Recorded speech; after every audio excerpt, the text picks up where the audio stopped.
ओम शांति। परखने की शक्ति से महारथी की परख।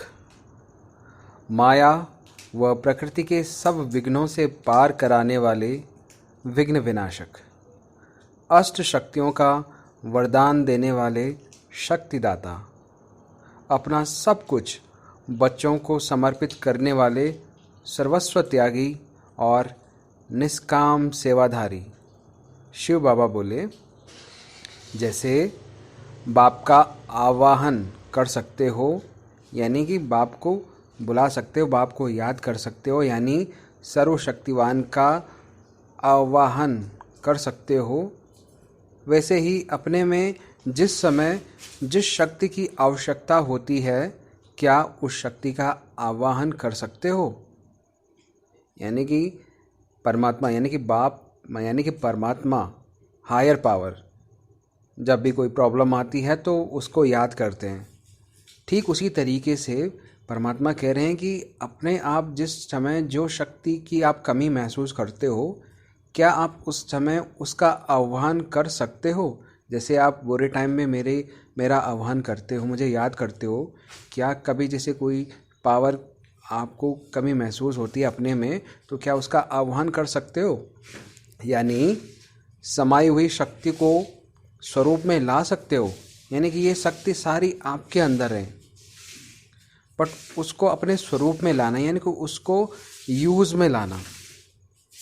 ये सिंपल उसी तरीके से है जैसे किचन में जब हम खाना बनाते हैं तो जो मसाले या छोटे छोटे डब्बे होते हैं जो हमारे डेली यूज़ में आते हैं वो आगे रहते हैं, जो डेली यूज़ हो रहे हैं, पर जो यूज़ नहीं होते हैं वो धीरे धीरे धीरे पीछे चले जाते हैं। तो इसमें भी यही है, आत्मा के गुण में भी यही है कि जो हमने ज़्यादा यूज़ किए, टेंशन, फ्रस्ट्रेशन, एंजाइटी, जेलसी, धोखा, झूठ, चोरी, ये सारी चीज़ हमने जितनी ज़्यादा यूज़ करी, यही हमारे गुण सबसे आगे आ गए और इन्हीं को ही हम अपना नेचुरल समझ रहे हैं कि हाँ यही हमारे गुण हैं। और यही चीज़ ऑब्वियस है आज की डेट में, हर एक मुख से, हर एक के मुंह से यही सुना जाता है कि हाँ इट्स ऑब्वियस। उसने मुझे गुस्सा दिलाया तो गुस्सा आना ऑब्वियस था। उसने मेरे साथ धोखा दिया तो उसको भी बदले में कुछ बुरी चीज़ देनी ऑब्वियस थी। ये चीज़ें आज ऑब्वियस हो गई हैं, जो कि सही नहीं है बिल्कुल भी। तो परमात्मा यही कह रहे हैं, अर्थात यानी कि समाई हुई शक्ति को स्वरूप में ला सकते हो। यानी कि जो किचन में रखे हैं पिछले डब्बे, जो कि तुम्हारा रियल स्वरूप था, जो कि अच्छे डब्बे थे, वो धीरे धीरे पीछे चले गए और आगे जो आ रखे हैं वो सारे अवगुण के हैं। जितने भी बैड मैनर्स हैं, यानी कि बैड गुण हैं, बुरे गुण हैं, अवगुण हैं, विकार हैं, वो सारे आगे आ चुके हैं। आजकल की हर एक की लाइफ में, हर एक के अंदर यही गुण दिखाई देते हैं, हर दूसरे और तीसरे पर्सन के अंदर, क्योंकि ये टाइम ऐसा ही चल रहा है।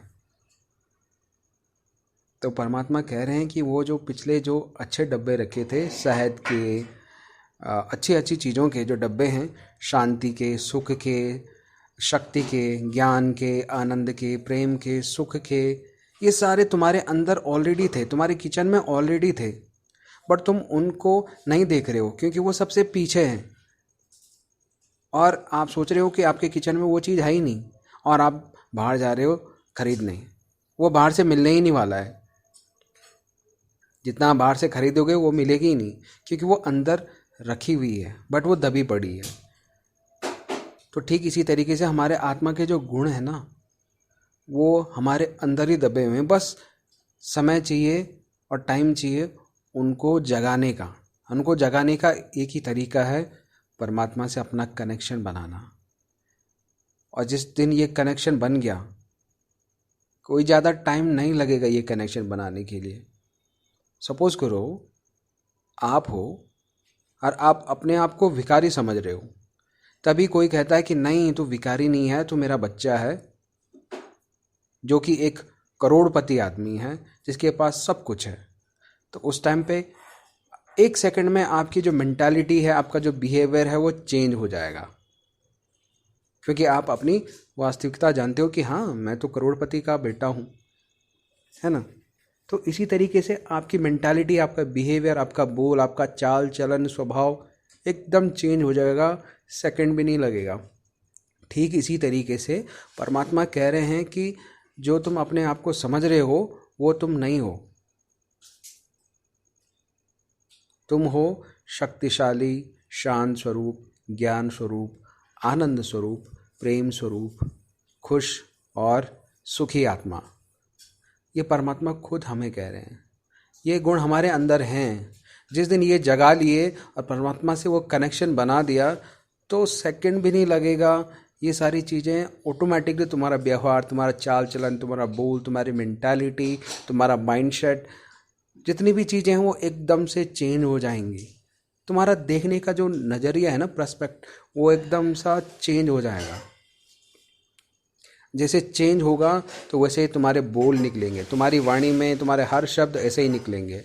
और जैसे वाणी निकलेगी उसी तरीके से तुम्हारा थॉट पैटर्न भी बनेगा और उसी थॉट पैटर्न के अकॉर्डिंग ही तुम्हारा जो कर्म, यानी कि जो तुम काम करोगे उसी के अकॉर्डिंग करोगे। और जो भी आप काम करोगे वो एकदम परफेक्ट काम होगा, वो एकदम परफेक्ट काम होगा, क्योंकि वो ऑलरेडी फ़िल्टर होके आ रहा है। फ़िल्टर होके आ रहा है तो वो एकदम सटीक काम होगा।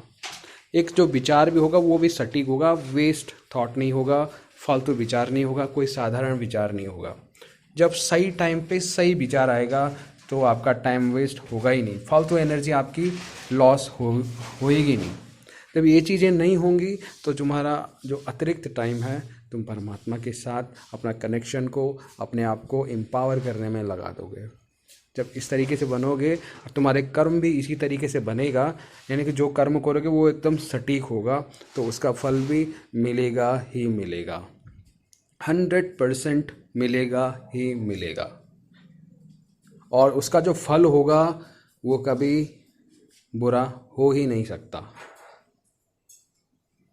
तो इसे ही कहते हैं भाग्यशाली, पद्मा पदम भाग्यवान आत्मा, पद्मा पदम भाग्यशाली आत्मा।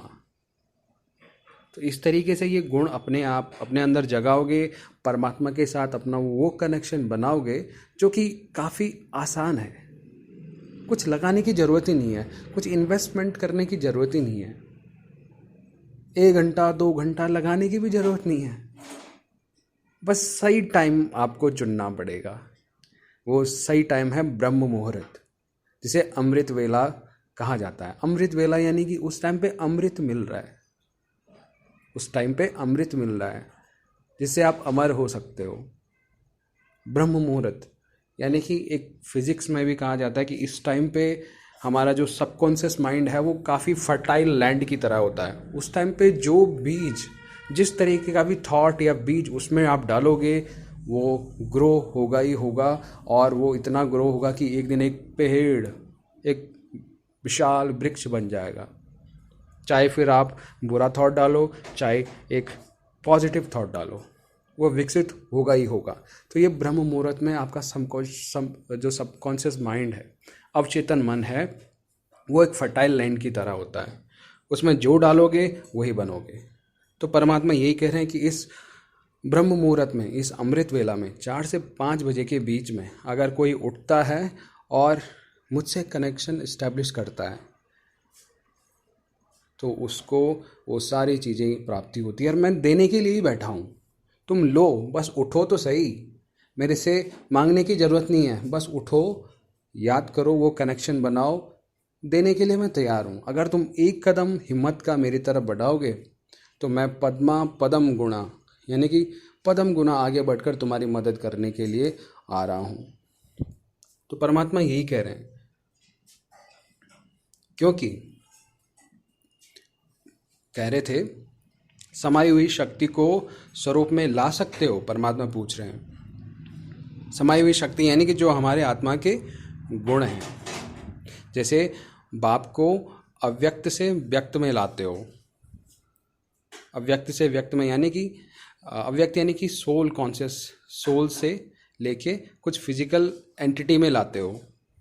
तो क्या इसी प्रकार हर शक्ति को कार्य में व्यक्त कर सकते हो? अपनी शक्ति, जैसे परमात्मा अव्यक्त है यानी कि उनका कोई स्वरूप नहीं है, वो है हायर पावर, परम आत्मा, आत्माओं में परम, और आत्मा का कोई रूप नहीं होता है। तो परमात्मा कह रहे हैं जैसे बाप को यानी कि परमात्मा को अव्यक्त से व्यक्त में लाते हो, यानी कि इनविजिबल से विजिबल में लाते हो, क्या इसी प्रकार हर शक्ति को कार्य में व्यक्त कर सकते हो? किस शक्ति की बात कर रहे हैं? शक्ति यानी कि जो हमारे आत्मा के गुण हैं। शांति ये हमारा गुण है, शक्ति ये हमारा गुण है, आनंद ये हमारा गुण है, नॉलेज यानी कि ज्ञान स्वरूप ये हमारा गुण है, प्रेम स्वरूप ये हमारा गुण है, खुशी और सुख ये सारे हमारे गुण हैं। और ये गुण यानी कि हमारी ये पावर्स हैं। तो परमात्मा यही कह रहे हैं, क्या इसी प्रकार हर शक्ति को कार्य में व्यक्त कर सकते हो? यानी कि जो भी काम आप कर रहे हो, क्या इन्हीं शक्तियों का यूज़ अपने डेली काम में आप कर सकते हो? यानी शांति का जो गुण है, अगर आप डेली काम में करोगे तो कभी फ्रस्ट्रेशन, कभी टेंशन, लड़ाई झगड़ा, कोई डिबेट या कोई अनबन होगी? नहीं होगी। अगर ज्ञान स्वरूप आत्मा है, अगर इस ज्ञान की जो पावर है इसको यूज़ करोगे तो कोई बैड डिसीजन ले सकते हो?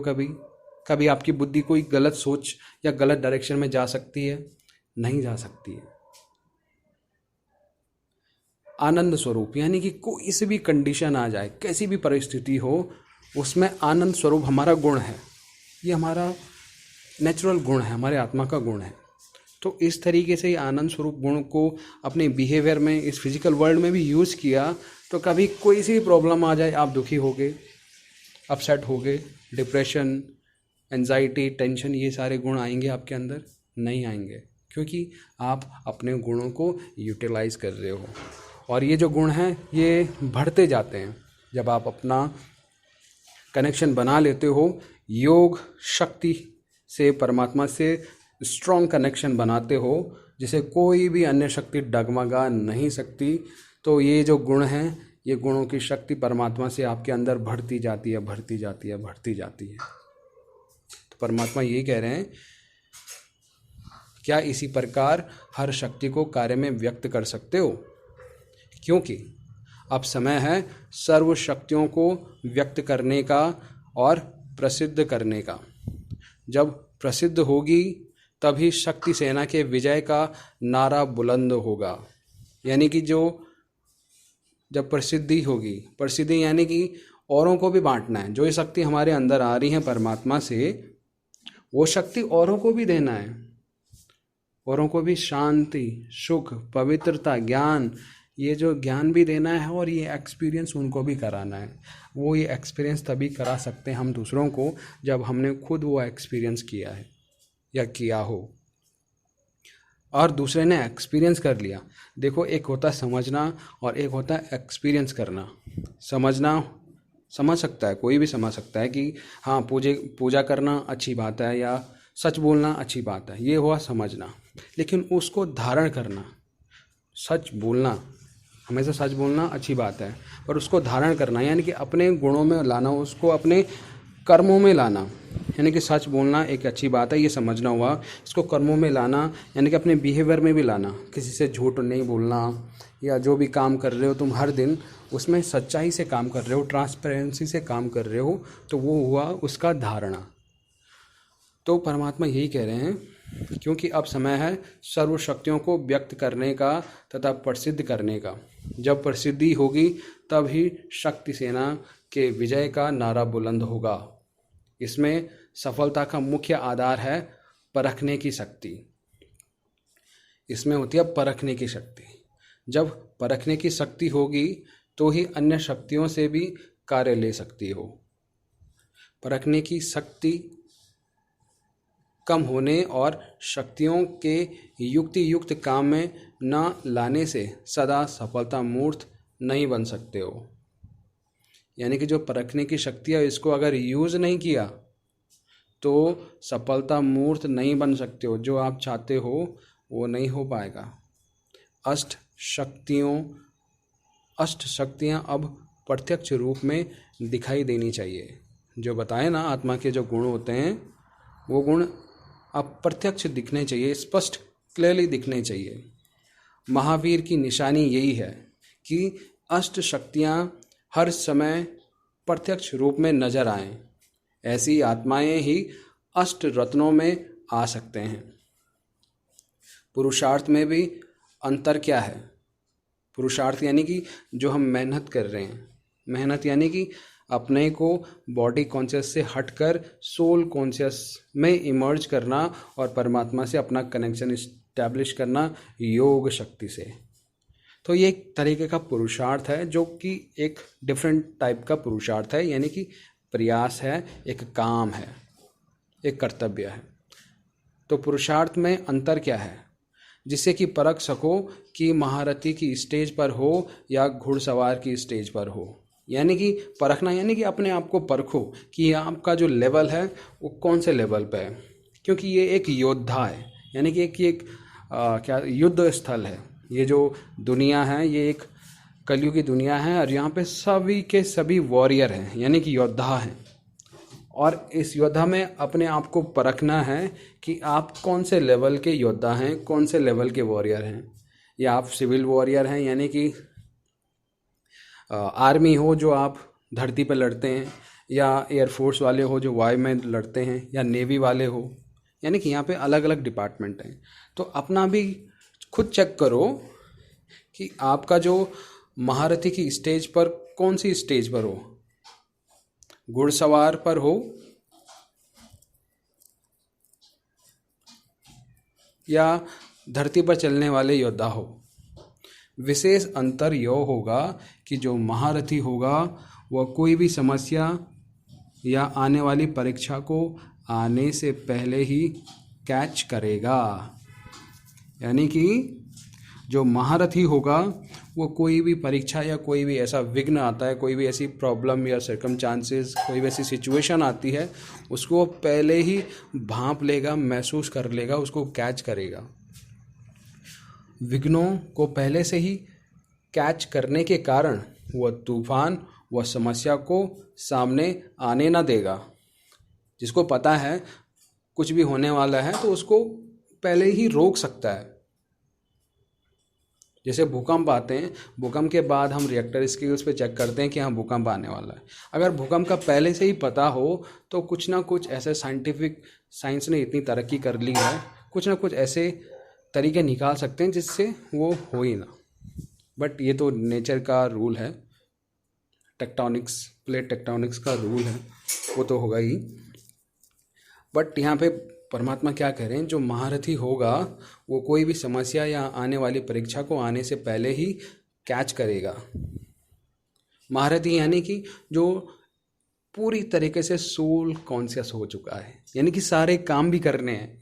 ये जो शरीर है, जब तक शरीर है इसमें सारे काम करने हैं। इस शरीर के संबंध जिन जिन से हैं, अपनी जिम्मेदारी भी निभानी है, अपने कर्म भी करने हैं।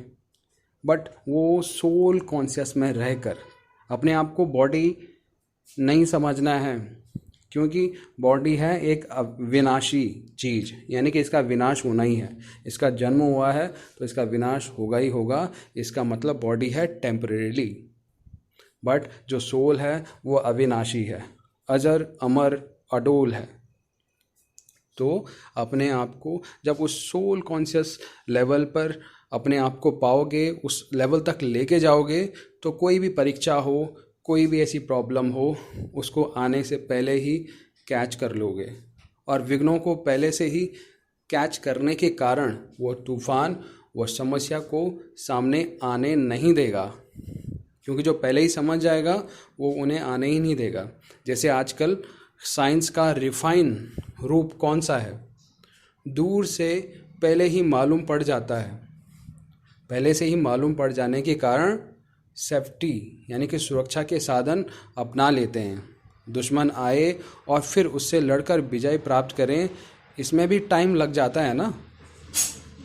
आजकल जैसे साइंस की इन्वेंशन रिफाइन हो रही हैं, इसी प्रकार महारथियों का पुरुषार्थ भी रिफाइन होना है कि विघ्न आया और 1 सेकंड में चला गया।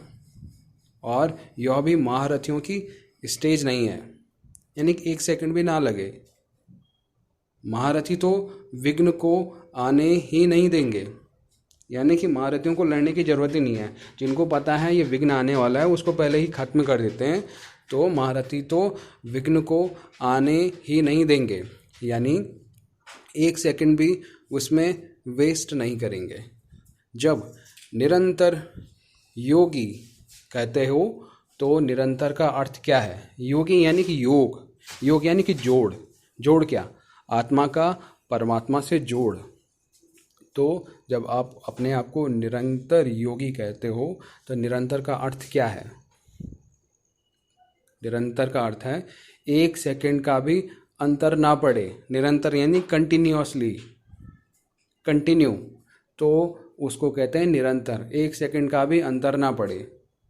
अगर माया आई और उसको हटाने में भी व्यस्त हुआ तो जो लगातार लगन में मगन रहने की स्टेज है तो उसमें अंतर पड़ेगा ना। यानी कि माया मतलब, माया क्या है? माया मतलब जो मोह माया है, जो सिचुएशंस हैं या अटैचमेंट है लोगों से, अपने रिश्तों से, इसी में उलझे रह गए।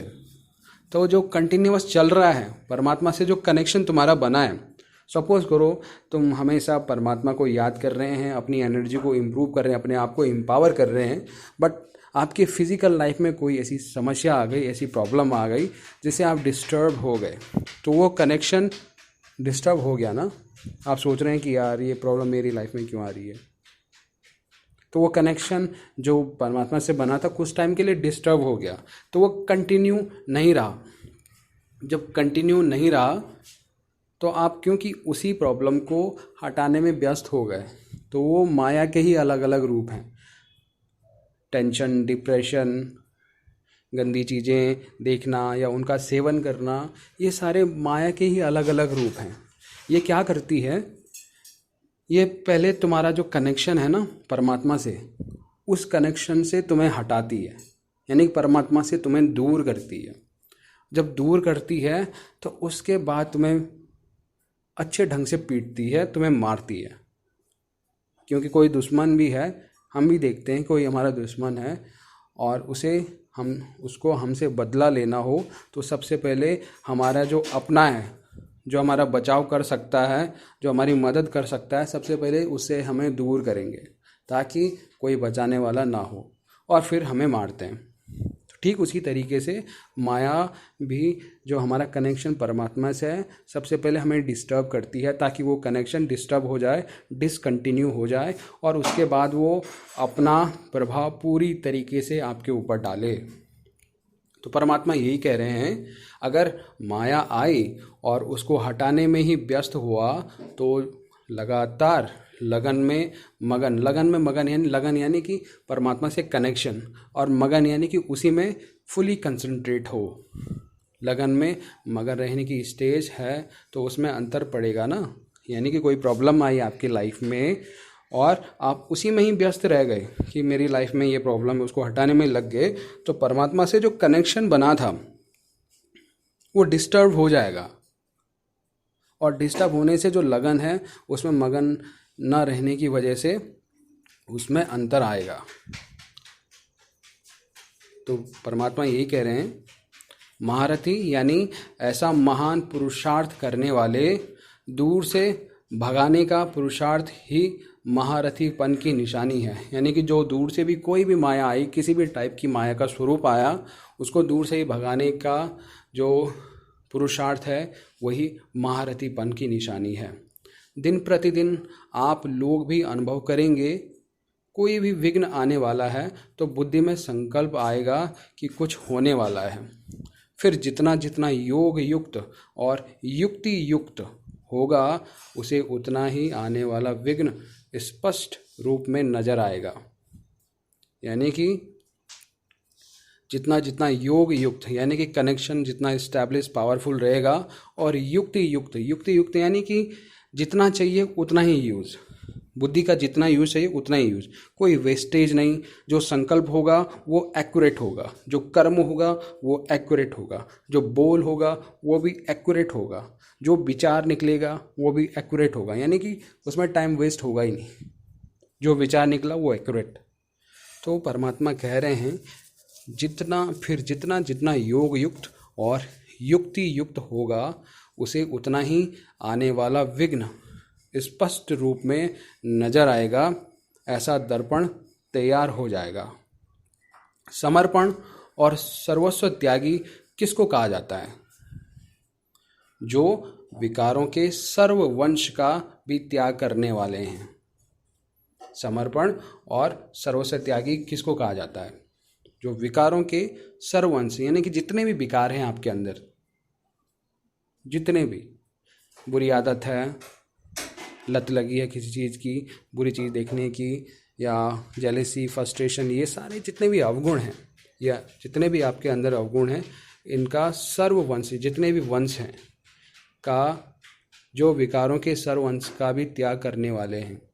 मोटे रूप में तो विकारों का त्याग हो जाता है, लेकिन विकारों का वंश अति सूक्ष्म है, यानी कि जितने भी विकार हैं उनका अंश मात्र भी आपके अंदर ना रहे, क्योंकि अंश रहेगा तो अंश से ही वंश बढ़ता है।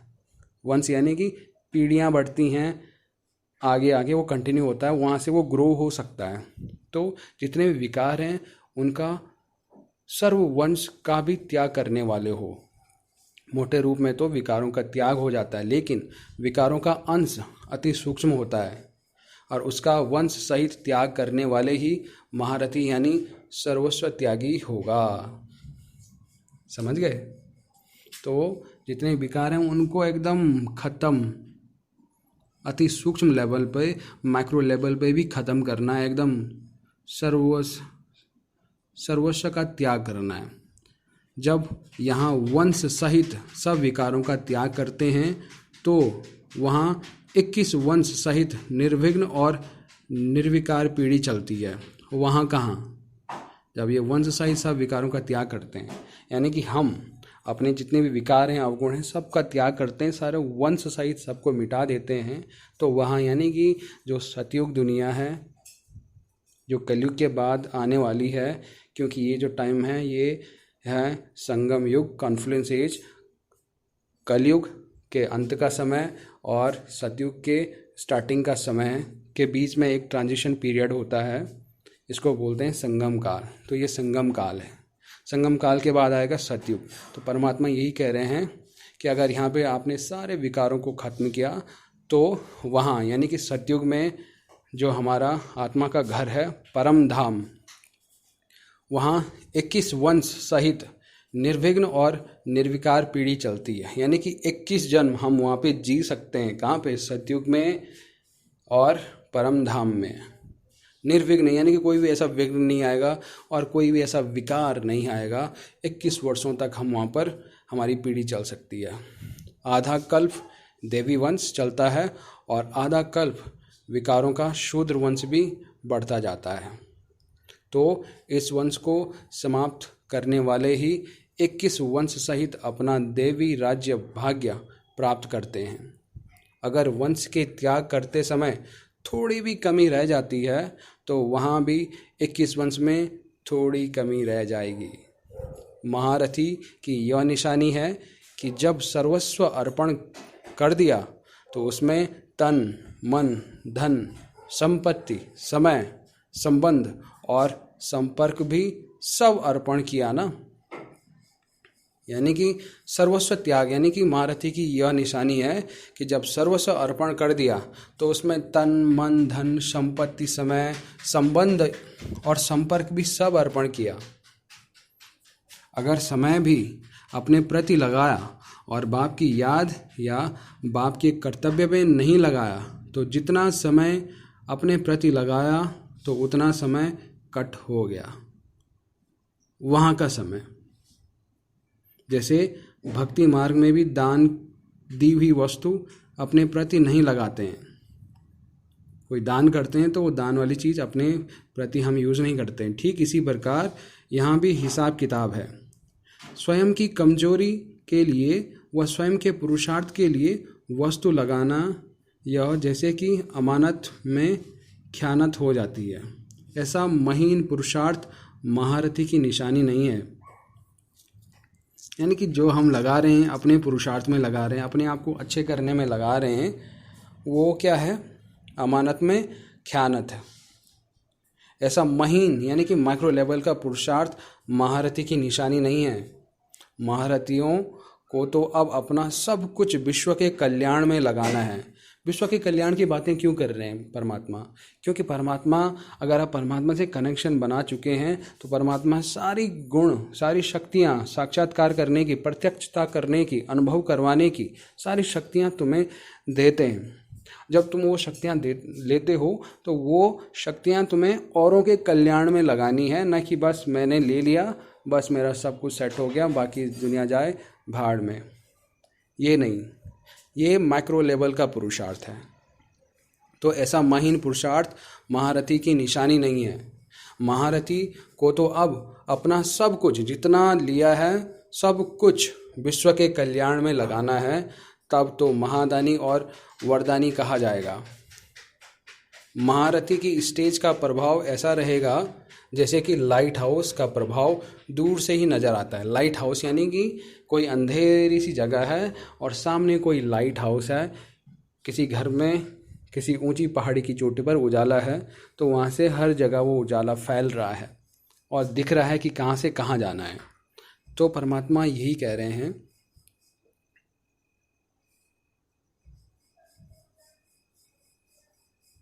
ऐसा महीन पुरुषार्थ महारथी की निशानी नहीं है। महारथियों को तो अब अपना सब कुछ विश्व के कल्याण में लगाना है, तब तो महादानी और वरदानी कहा जाएगा। महारथी की स्टेज का प्रभाव ऐसा रहेगा जैसे कि लाइट हाउस का प्रभाव दूर से ही नज़र आता है और वह चारों तरफ फैलती है, लेकिन कार्य व्यवहार में जो भी अनुभवी होते हैं तो उसका भी प्रभाव उनकी सूरत और सीरत से पता पड़ता है। अब महारथियों और महावीरों का ऐसा प्रभाव पड़ना चाहिए। सूरत से ही अक्ल का अनुभव होगा। अब इन निशानियों से ही समझो कि हमारा नंबर कहाँ पर होगा। अच्छा, ओम शांति। Thank you so much.